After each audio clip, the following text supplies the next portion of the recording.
pasada hicimos una breve introducción a la serie sobre la persona del Espíritu Santo. Les decíamos, ¿no?, que yo en mi caminar crecí en un ambiente muy religioso, muy religioso. Todos los fines de semana generalmente me llevaban a misa, pero poco sabía de Dios Padre, Dios Hijo y menos del Espíritu Santo, ¿sí? La verdad es que creo que la mayor, no sé cuántos se identifican en ese sentido. Ayúdenme a... Sí, sabíamos muy poco. Nunca había tomado una Biblia. Nunca había tomado una Biblia. Y peor haber tomado una Biblia para aprender del Espíritu Santo. Peor. Y por eso habíamos dicho que anhelamos delante del Señor que podamos ver esta nueva serie como una oportunidad de parte de Dios para que nuestras vidas sean transformadas por su amor, ¿sí?, sean fortalecidas por su poder, sean renovadas, sean vivificadas por el poder del Espíritu Santo. El Espíritu Santo no es una fuerza, no es una energía, es una persona tal como lo enseña la palabra de Dios.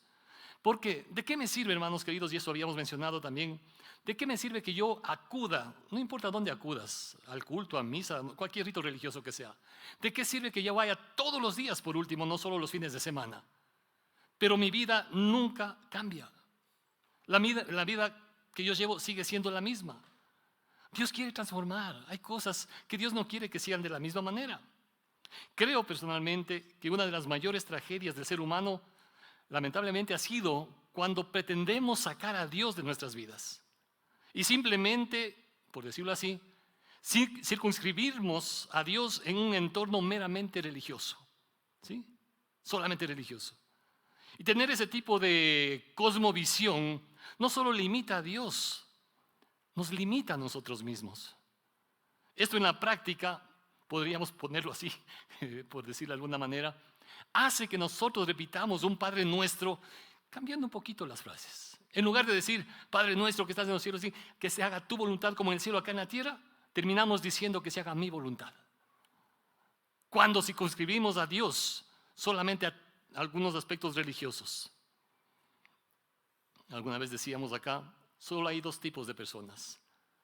Aquellos que le dicen a Dios que se haga tu voluntad. Y el otro tipo de personas son aquellos a quienes Dios les dice, está bien que se haga tu voluntad. ¿Cuál queremos ser? ¿No? Pretender sacar a Dios de las distintas esferas de nuestra vida solo nos llevará a vivir una confusión espiritual, ¿sí?, vivir en tinieblas. He escuchado, y seguramente ustedes también han escuchado a veces en las conversaciones con algunas personas, y me lo han dicho, no metamos a Dios en esto, ¿sí? No metamos a Dios en esto. Esto es un asunto personal, familiar, económico, esto es un asunto empresarial, esto es un asunto de negocios. Por favor, es mi vida, son mis decisiones. Por favor, no metas a Dios en esto, ¿sí? No estamos hablando de Dios, estamos hablando de negocios, estamos hablando de esto otro. No metamos a Dios en esto. ¿Les ha pasado? Sí. O quizá yo mismo puedo pensar de esa manera. Dios está bien para circunscribirlo en el ambiente religioso, ahí. Pretender ver a Dios solo desde esa perspectiva religiosa, queridos amigos, es una forma de idolatría. Es una forma de idolatría. Pretender vivir la vida cristiana sin la presencia del Espíritu Santo es solamente presunción y arrogancia. Pretender seguir los pasos de Cristo sin la guía del Espíritu Santo, compararíamos como navegar, ¿sí?, en mar abierto en medio de la tempestad, pero sin rumbo. Pretender ver un cambio significativo en nuestras vidas simplemente gracias a nuestros esfuerzos, a nuestras capacidades, a nuestros talentos, termina siendo algo que desmerece la obra del Espíritu Santo y la gracia del Señor Jesucristo. Por eso es nuestra oración que la presencia del Espíritu Santo sea revelando a través de su palabra, ¿sí?, lo que Él quiere para nuestras vidas. En el libro de Hebreos, si me acompañan en sus Biblias, si tienen ahí o si tienen su teléfono, les animamos para que si van a aprender el teléfono, chateen con Dios. Sí, porque a veces uno está ahí, WhatsApp y todo lo demás. Tienes 24 horas al día durante 7 días a la semana y aquí te estamos molestando media hora. ¿Podrías hacer ese alto, ese paréntesis, para dar el tiempo que le corresponde a Dios? ¿Sí? De honrarle a Dios, ¿no? Por eso dice la Biblia también, ¿no? Y Jesús les dijo, este pueblo de labios me honra, pero su corazón está lejos de mí. ¿Dónde está tu corazón? Por eso preguntaba al inicio. ¿Dónde están tus pensamientos? Permite que tus pensamientos y tu corazón entonces estén ahí conectados con Dios. Porque fácilmente nos desviamos, ustedes saben perfectamente. Fácilmente nos desviamos. Hebreos capítulo 4, verso 12. Dice, porque la palabra de Dios es viva y eficaz. Aquí no se trata de la palabra que diga yo, el pastor Dani, Pablito, o quien quiera que sea, o donde quiera que ustedes estén y escuchen a alguien.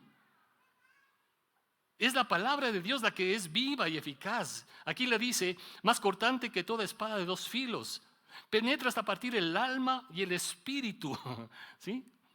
Lo que yo pueda decirte y lo que usted puede escuchar, hay grandes conferencistas y wow, te pueden hasta conmover, te pueden hacer pensar muchas cosas. Y está bien. Hay grandes motivadores, pero solo la palabra de Dios va a penetrar hasta lo profundo de tu ser. Discierne, dice también acá, los pensamientos y las intenciones del corazón. ¿Quién hace eso? Es el Espíritu Santo a través de la palabra de Dios. Y amigos, la vida de los apóstoles nunca volvió a ser la misma, como tampoco es la misma de quienes han decidido por la fe creer en el Señor Jesucristo como su Señor y Salvador. Y no estamos hablando de temas religiosos, ustedes saben perfectamente. ¿Sí?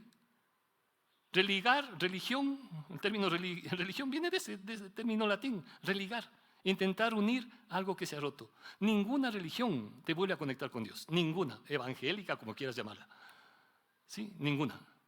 Eso es lo que pretende o busca toda religión, y está bien, no estamos diciendo que esté mal, ¿sí? Está bien, pero ninguna lo logra, ninguna lo logra. Por eso no estamos hablando de temas religiosos acá, estamos hablando de la persona del Señor Jesucristo. Ya vamos a ir viendo algunos aspectos importantes, ¿no? Haber puesto nuestra fe, creer en el Señor Jesucristo como nuestro Señor y Salvador, y por fe también ser llenos del Espíritu Santo. Cuando usted se acerca a la palabra de Dios, ¿no? Y está familiarizado con la Biblia, usted va a darse cuenta que los evangelios, ¿no? Mateo, Marcos, Lucas, Juan, narran la vida de Jesús, narran los acontecimientos en torno a Él principalmente, desde su nacimiento hasta su crucifixión y resurrección. ¿Sí? Mateo, Marcos, Lucas, Juan. Pero luego inmediatamente en sus Biblias encuentra el libro de ¿cuál? Hechos. Generalmente se le conoce Hechos de los Apóstoles, aunque podríamos decir más bien Hechos del Espíritu Santo a través de ¿sí? los apóstoles. Es el Espíritu Santo el que se comienza a manifestar. ¿Sí? En el capítulo 1 del libro de Hechos, uno va a encontrar las últimas instrucciones del Señor Jesucristo registradas por el evangelista Lucas, ¿no?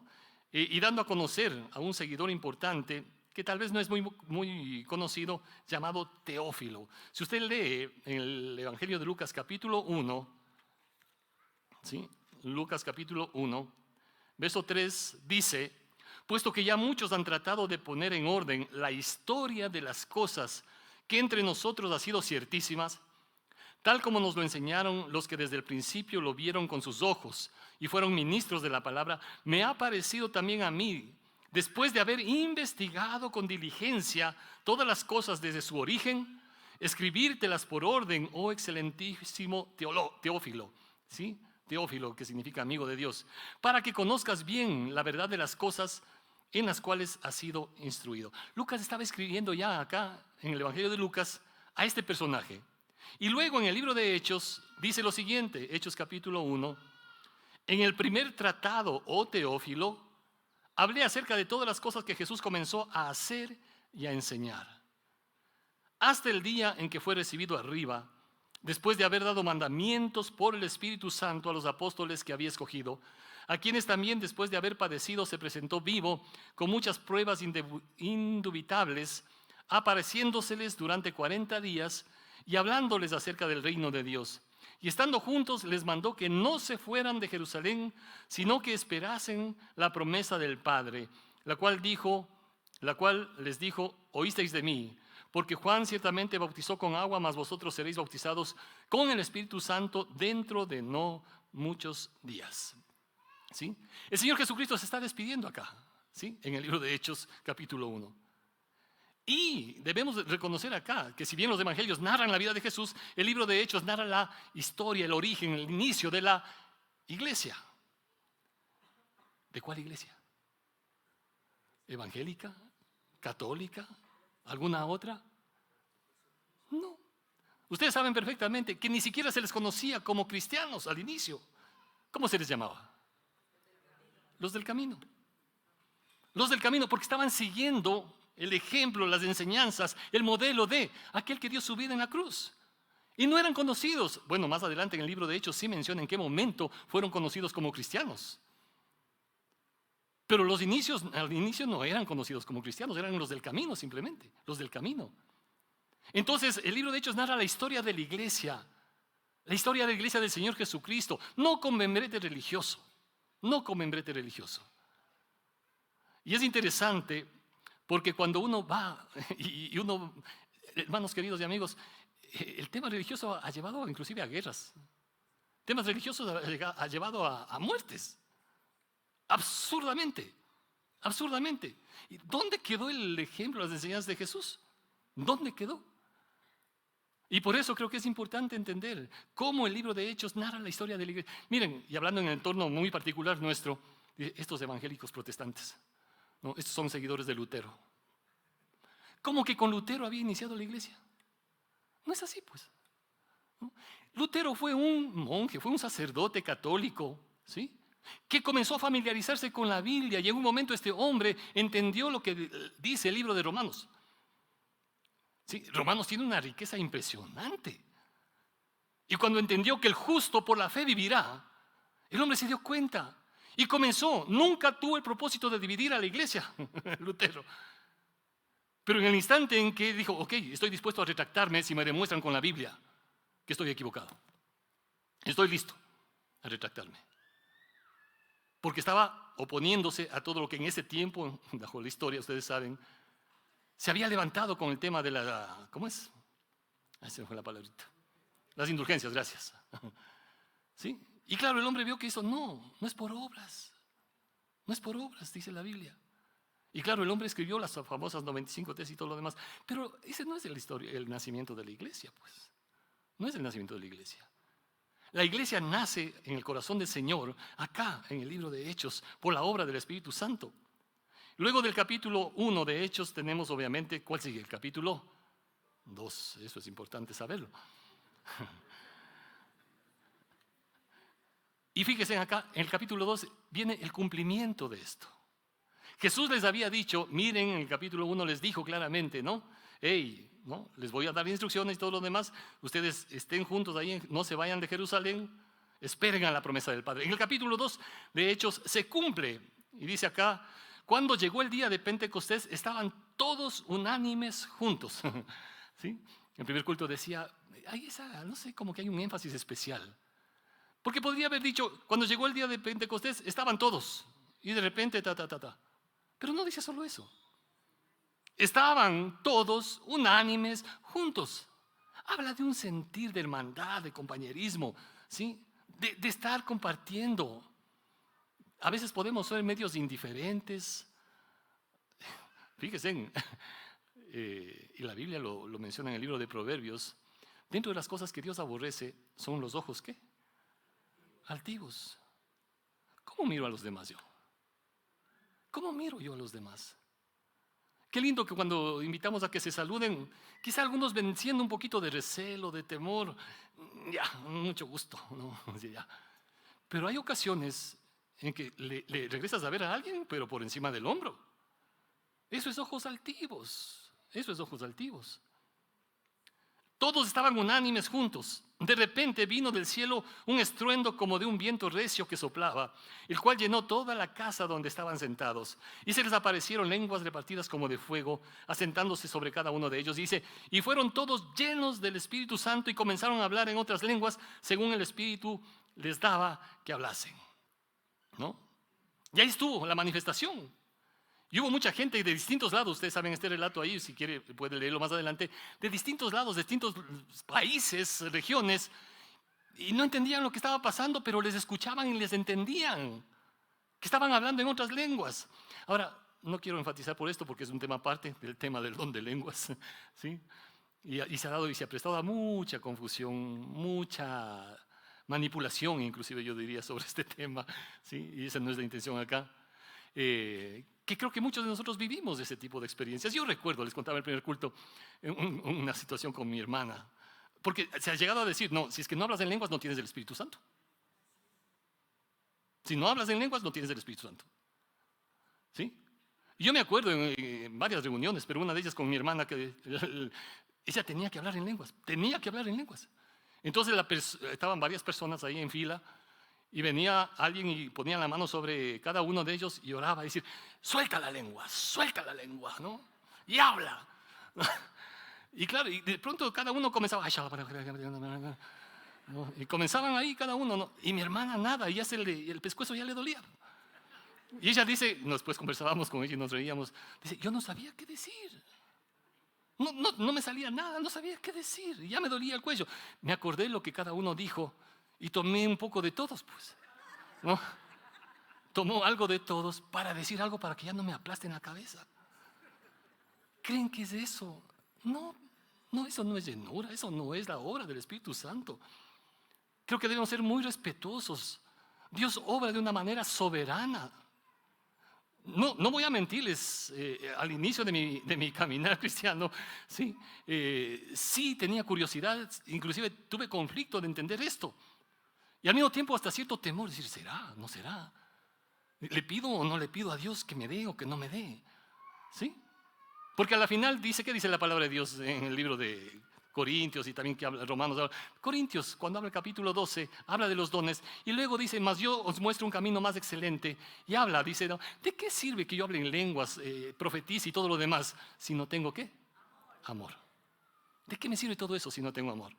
Pero claro, uno a veces está concentrado en tantas cosas, ¿no? Y digo, yo quiero, Señor, permíteme que hable en lenguas. Pero también, Señor, si es que voy a hablar en lenguas, ¿cómo sé que te estoy honrando a ti? Entonces mejor no me des don de lenguas. Y yo viví ese conflicto. Y con mi esposa recordamos alguna ocasión, ¿no? Le pedí a Dios, aquí nadie sabe que yo hablo en lenguas, ¿o sí? ¿Sí saben que hablo en lenguas? Inglés, francés y alemán. No. Pero una ocasión sí, se dio. Y a veces también debemos tener cuidado, porque a veces se considera o se cree, o peor que aún, pretendamos decir que a través de determinados dones, como que hay una jerarquía espiritual. Que Dios nos libre de ese tipo de cosas. Es que ese tiene el don de lenguas, ese tiene el don de liberación, esa persona. ¿En dónde encontramos eso en la Biblia? Que los dones son para envanecerse. ¿En dónde encontramos en la Biblia tal cosa? Ninguna parte. Y sí, oré, pero he preferido siempre orar en silencio. ¿Sí? Como dice el apóstol Pablo, prefiero hablar, ¿sí? Con el entendimiento. 5 palabras dice, no, pero con entendimiento, que los demás me escuchen, no. Una ocasión estábamos orando y se dio una situación un poco tensa, hablando espiritualmente. Y fue curioso, porque me di cuenta cómo Dios obra soberanamente. Y sentí en mi corazón orar en lenguas, ¿no? Y en ese momento yo no hablé en voz alta. Lo hice interiormente. De tal manera que nadie me oyó. Pero oré. ¿Sí? Se terminó la reunión, hubo mucha paz en el ambiente. Y a la salida una hermana me dice, pastor, disculpe, ¿usted oró en lenguas? Yo me quedé frío. Digo, ¿por qué me pregunta? Dice, porque yo entendí lo que usted dijo. La Biblia habla de dones. ¿Hay don de lenguas? Sí hay, pero también hay don de interpretación. Y creo que debemos centrarnos siempre bajo los preceptos y los principios que la palabra de Dios enseña con respecto a cada uno de ellos. No para manipular o jerarquizar, ¿no? Niveles espirituales. Y eso creo que hay que tener mucho cuidado. Acá, por eso se conoce también este episodio como Pentecostés, la venida del Espíritu Santo. Ustedes saben, Pentecostés era una festividad de carácter religioso que se celebraba 50 días después de la Pascua. 50 días, de ahí el nombre Pentecostés, ¿sí? Justamente haciendo alusión a los 50 días que transcurrieron después de la Pascua. Se conocía como Pentecostés. Y la Pascua nos recuerda ¿qué cosa? La salida del pueblo de Israel en ese tiempo de Egipto.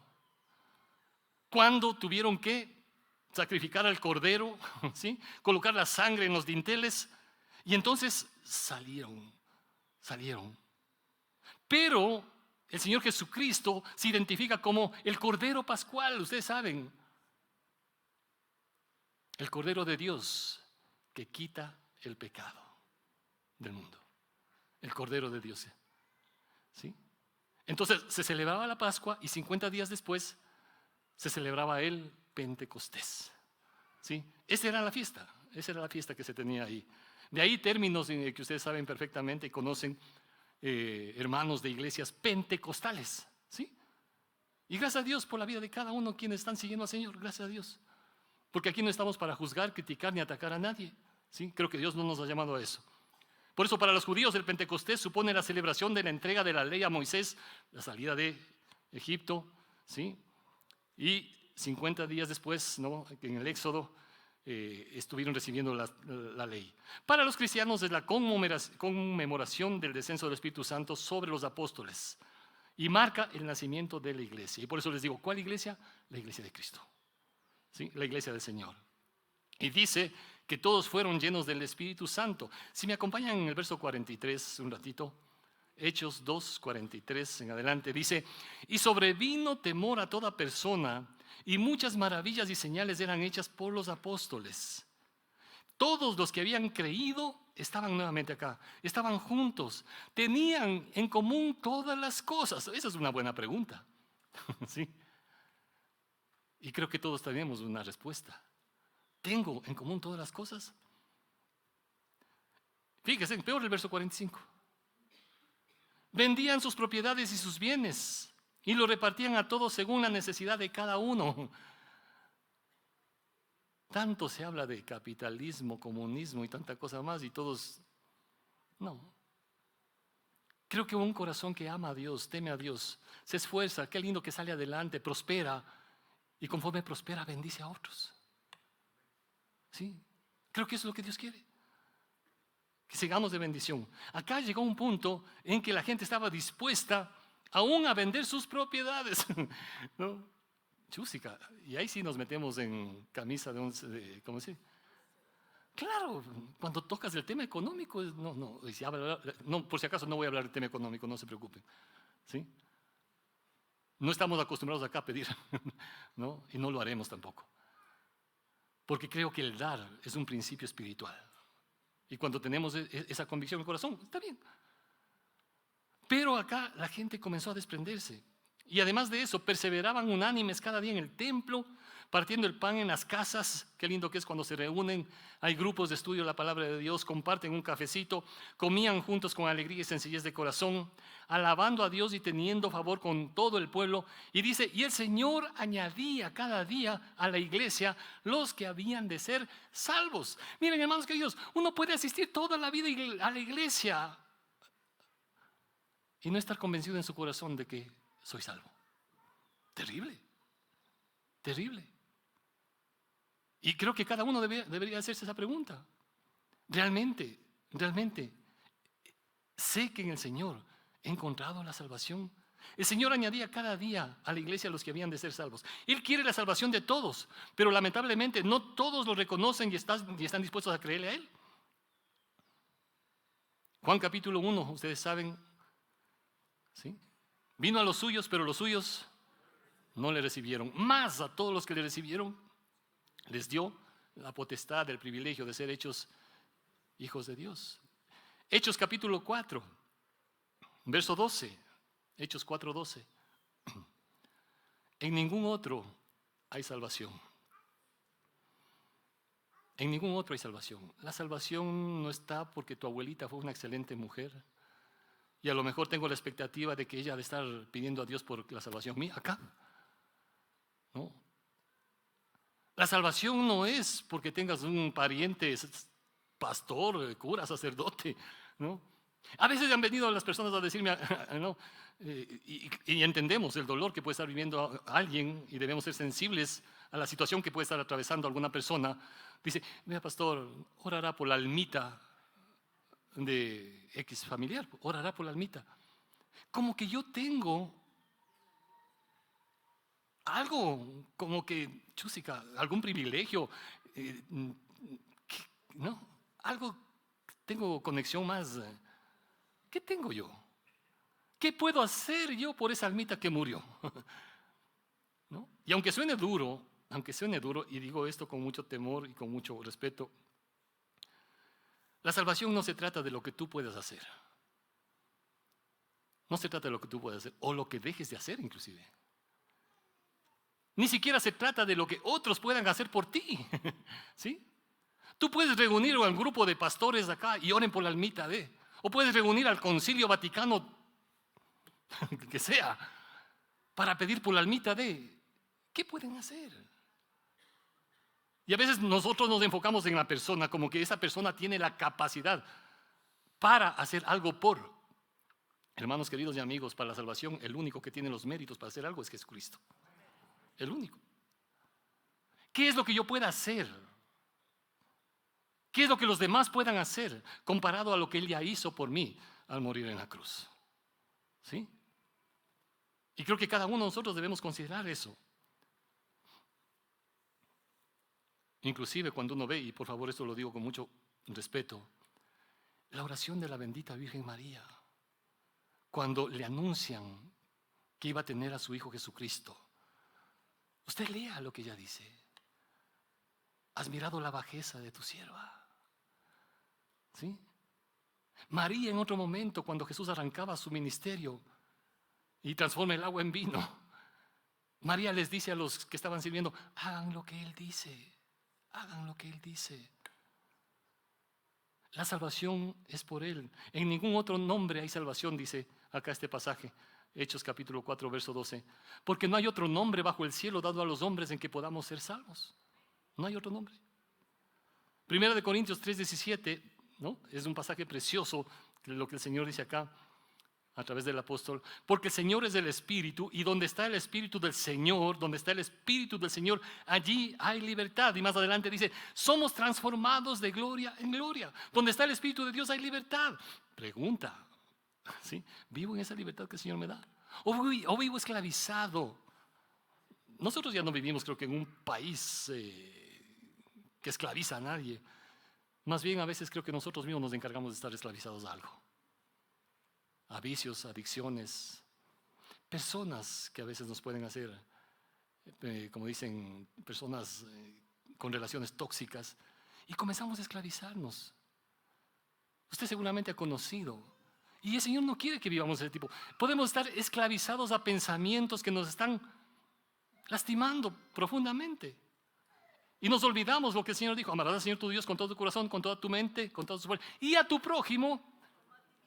Hay tres aspectos, Dios, tu prójimo, pero tú mismo también. Y creo que eso es importante entenderlo también, cómo el Señor quiere seguir transformando nuestra vida. Solo Cristo, por la obra de su Santo Espíritu, transforma vidas. La vida de los apóstoles, al igual que cada creyente que vive en dependencia del Espíritu Santo cada día, nunca volverá a ser la misma. Y esto lo vamos a encontrar en toda la palabra de Dios, en el Antiguo y en el Nuevo Testamento. Un ejemplo nada más por el tiempo, en el Antiguo Testamento, Primera de Samuel capítulo 10, verso 6, está hablando de un personaje que tuvo muchos privilegios, el rey Saúl, uno de los primeros reyes, ¿no es cierto?, en el pueblo de Israel.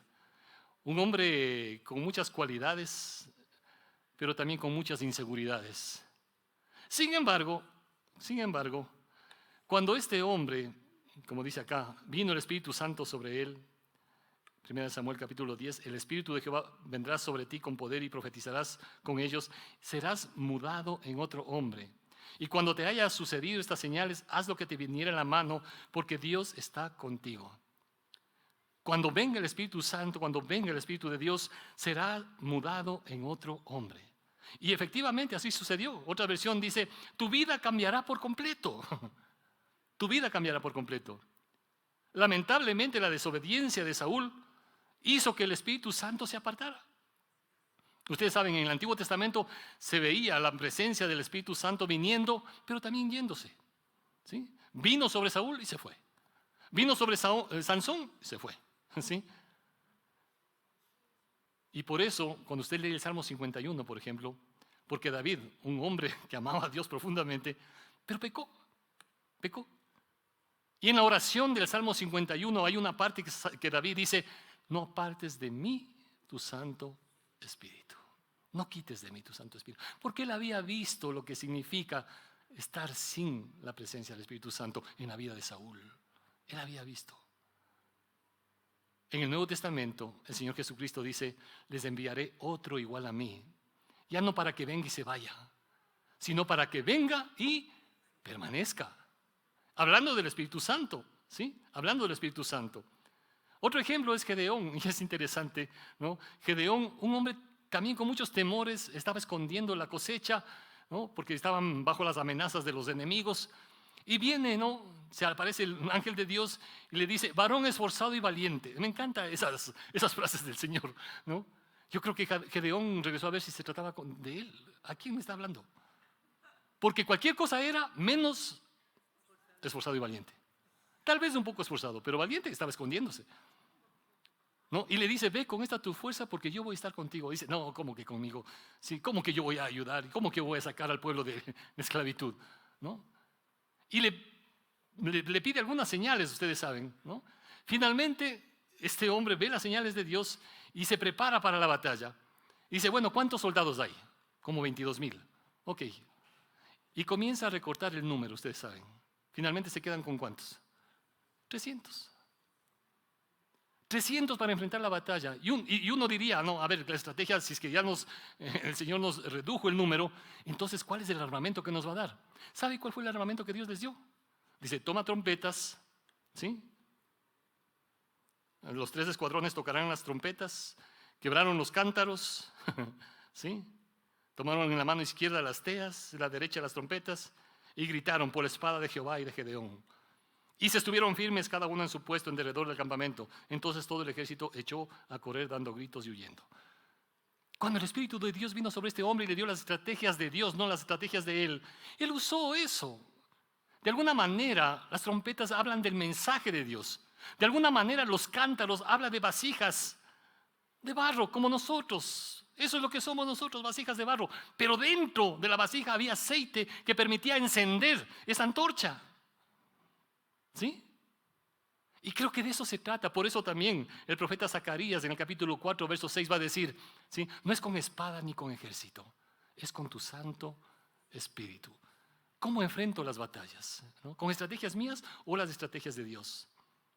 Nicodemo fue un hombre muy religioso que quería seguir estrategias humanas. Juan capítulo 3. Muy religioso, un hombre importante y religioso. Pero Jesús le dijo: mi querido Nicodemo, si no naces de nuevo, no puedes ver el reino de Dios. ¿Y cómo puedo yo volver al vientre de mi madre? No. Lo que es nacido de la carne, carne es. Lo que es nacido del Espíritu, Espíritu es. ¿Sí? De modo que si alguno está en Cristo, nueva criatura es. Las cosas viejas pasaron. Eres transformado. Ezequiel capítulo 36. Vamos terminando con esto. Dice Ezequiel 36, 25 al 27: esparciré sobre vosotros agua limpia, seréis limpiados de todas vuestras inmundicias, y de todos vuestros ídolos os limpiaré. Os daré corazón nuevo, pondré espíritu nuevo dentro de vosotros, quitaré de vuestra carne el corazón de piedra, y os daré un corazón de carne. A veces nuestro corazón puede estar bien duro. Corazones que pueden estar resentidos hasta con Dios, hasta con Dios. ¿Qué tal si le damos chance, como se dice, al Espíritu Santo orando en nuestro corazón? Y pondré dentro de vosotros mi espíritu y haré que andéis en mis estatutos y guardéis mis preceptos y los pongáis por obra. ¿Crees entonces en Cristo como tu Señor y Salvador? Recordemos, no se trata de lo que tú hagas para merecer la salvación. No se trata de tus méritos, sino de su obra por amor. No se trata de lo que tú puedas hacer o lo que otros puedan hacer. Se trata de lo que Él ya hizo por nosotros y a quien envió para que esté con nosotros su Santo Espíritu. Creer en Él y recibir por fe.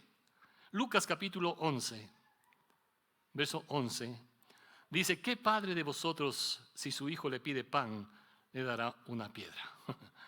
¿No? Hemos tenido la hermosa presentación de los niños en esta mañana. Sería un absurdo que yo les pregunte a los papitos, ¿no? Hermanos, ¿le darías a Emma una piedra para que se rompa los dientes cuando te está pidiendo un pedazo de pizza? O sea, es absurdo. ¿Cómo le voy a dar eso? O sea, el Señor nos lleva a ese punto. Dice, ¿no? ¿Qué padre hay si le piden, o si le pide pescado, en lugar de pescado le da una serpiente? O si le pide un huevo, dice, le dará un escorpión. Pues si vosotros, siendo malos, sabéis dar buenas dádivas a vuestros hijos, y fíjese en esta parte, ¿cuánto más, qué cosa? Vuestro Padre Celestial dará el Espíritu Santo ¿a quiénes? A quienes lo pidan. ¿Qué hay que hacer entonces para recibir el Espíritu Santo? Pedir. Hay que creer y hay que pedir. Hay que creer y hay que pedir. ¿Qué tal si terminamos en esta mañana diciendo al Señor, ¿sí? Te reconozco como mi Señor, mi Salvador. ¿Sí? Tu palabra sigue hablando a mi corazón. No, por favor, no tienen que creerme a mí. ¿Sí? No tienen que creerme a mí. Pero sí te animo que revises, ¿no? Si te quedaste con algunas inquietudes, revisa la palabra de Dios. Y si te parece que conversemos algún momento, encantado podemos hacerlo con cualquiera de los pastores de acá también. ¿Sí? Pero sobre todo, recordemos, lo que es nacido de la carne es, no pretendamos entender todas las cosas simplemente de manera intelectual, cuando Dios está hablando a mi corazón, a mi espíritu. Tu mente es importante, sí es importante. Tus fuerzas es importante, sí es importante. Pero tu corazón, ¿sí? Comienza amando al Señor sobre todas las cosas, con tu corazón, y dándole el lugar que le corresponde, reconociendo que la salvación no se trata de tu fuerza, de tus capacidades, sino de lo que Él ya hizo por ti. Y recibir el Espíritu Santo no se trata tampoco de los méritos que tú hagas, sino que creas en aquel que dio su vida en la cruz y que envió para que tú ya no estés solo. Y la presencia del Espíritu Santo te acompañe todos los días. Amén. Oremos. Padre, gracias por tu palabra y gracias, Señor, por cada corazón dispuesto para ti, Señor y Dios, para seguirte a ti, para obedecerte a ti. Y oramos en esta oportunidad por aquellos corazones que en lo profundo de su ser están reconociendo que te necesitan. No queremos, Señor, y perdónanos, si de alguna manera hemos pretendido estar circunscribiendo, Señor, tu nombre solamente a aspectos religiosos y te hemos sacado de nuestra vida. Perdón, Señor. Queremos reconocerte a ti como el Señor de nuestras vidas en cada área. Mi vida, mi familia, mis triunfos, mis fracasos, las relaciones, mi trabajo, mis sueños. Permítenos, Señor, rendir todo nuestro ser delante de ti. Quizá hay corazones que en esta mañana le están diciendo por primera vez, Señor, ya no quiero dejarte a un lado en mi vida. Quiero que tú seas el centro de mi vida. Lléname de tu presencia, lléname de tu Santo Espíritu. Mientras estamos en oración, ¿te animarías? Y déjeme decir esto, ¿te animarías a tener valor de ponerte de pie? ¿Sí? Para decirle, Señor, necesito de ti. Lléname de tu Espíritu Santo. Lléname de ti. Mi vida te necesita. Mi familia te necesita. Gracias por cada corazón, Señor, que buscando honrarte a ti, sabiendo, Señor, que lo que más anhelamos es primero amarte sobre todo. También, Señor, reconocer que tú quieres siempre lo mejor. Cuánto más nuestro Padre Celestial dará el Espíritu Santo a los que le pidan. En esta mañana pedimos que la presencia de tu Espíritu Santo sea transformando vidas, sea guiando corazones, sea trayendo libertad en el nombre de Cristo Jesús, sean renovando fuerzas, Señor y Dios, sea trayendo sanidad en el nombre de Cristo Jesús. Amén. Amén. Que el Señor les siga bendiciendo a todos. Si te gustó esta prédica, te invitamos a que le des like, te suscribas a nuestro canal y actives la campanita para recibir notificaciones cuando subamos un video nuevo. Además, encuentra tu prédica favorita en Spotify, Google y Apple Podcasts.